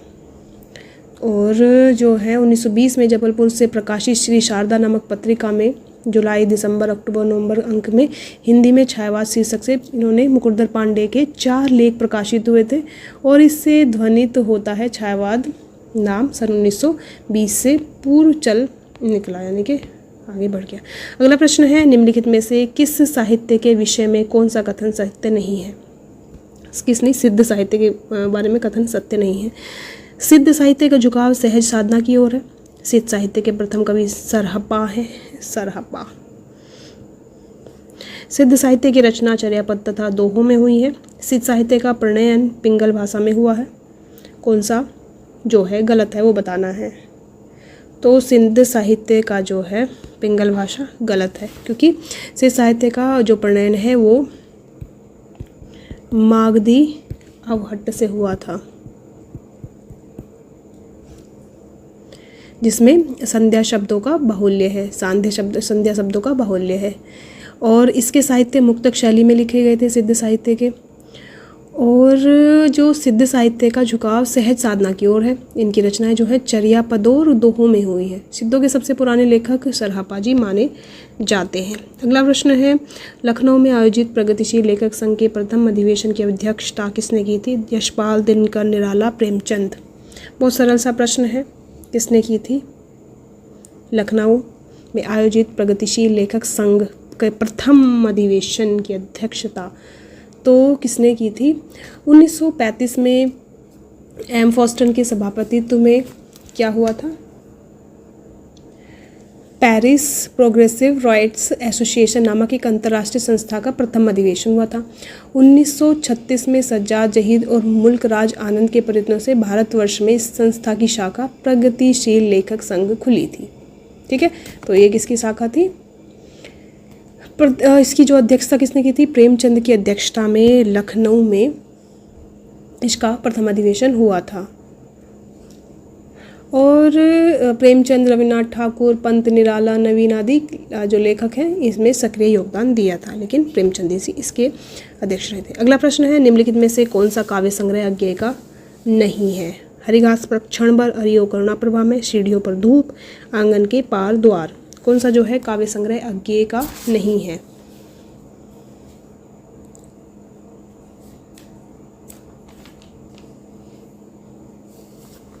कौन सा नहीं है? हरिघास पर क्षण भर है, हरियो करुणा प्रभा में है, सीढ़ियों पर धूप नहीं है, आंगन के पार द्वार भी है। ये किसका है फिर? ये रघुवीर सहाय जी का है। अगला प्रश्न है, जगदीश गुप्त को 1997 में किस सम्मान से विभूषित किया गया था? भारत भारती सम्मान से, ज्ञानपीठ सम्मान से, या सरस्वती सम्मान से, या व्यास सम्मान से? तो जगदीश गुप्त को किया गया था भारत भारती सम्मान से सम्मानित। अगला प्रश्न है और अंतिम प्रश्न है आज का 2004 के प्रश्नोत्तर का, नरेश मेहता को ज्ञानपीठ पुरस्कार किस रचना पर प्राप्त हुआ था? महाप्रस्थान, संपूर्ण रचना कर्म पर, वन पाखी सुनो, या संशय की रात पर? तो इनको संपूर्ण रचना कर्म पर मिला था ज्ञानपीठ पुरस्कार।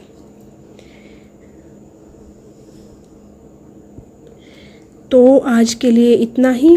कैसी लगी क्लास ज़रूर बताइएगा, और अच्छी लगी क्लास तो लाइक कर लीजिएगा, और अच्छी लगे शेयर कर दीजिएगा, सब्सक्राइब कर लीजिएगा। तो आज के लिए इतना ही, धन्यवाद।